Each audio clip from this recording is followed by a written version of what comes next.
சிவகங்கை மக்களவைத் தொகுதியில் தன்னை விட மிக குறைந்த வாக்குகளை காங்கிரஸ் பெறும் என்று பாஜக தேசிய செயலாளர் ஹெச் ராஜா தெரிவித்துள்ளார்.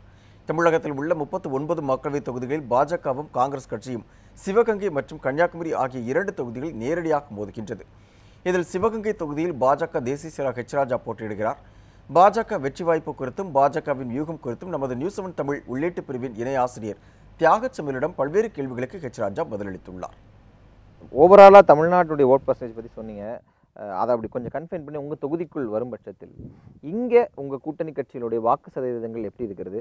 இந்த அரித்மெட்டிக்ஸ் படி எனக்கு வெற்றி வாய்ப்பு உறுதி அப்படின்னு ஒரு கணக்கை உங்களிடம் கேட்டால் நீங்கள் என்ன விஷயங்களை முன்வைப்பீங்க? காங்கிரஸ், அதுலேயும் காங்கிரஸை விட நான் 30,000 ஓட்டு அதிகமாக வாங்கினேன். Congress was push to 4th position. அது மட்டும் இல்லை, நான் எப்போவெல்லாம் நிற்கிறேனோ அப்போ சிதம்பரம் குடும்பமோ எனக்கு அடுத்த இடத்துக்கு தான் போவாங்களே வழி என்னை முந்தினது இல்லை. 99லேயும் அப்படித்தான், போன தரமும் அப்படிதான். ஹெச் ராஜாவின் முழு பேட்டியை இன்று இரவு 9 மணிக்கு நியூஸ் 7 தமிழ் தொலைக்காட்சியில் காணலாம்.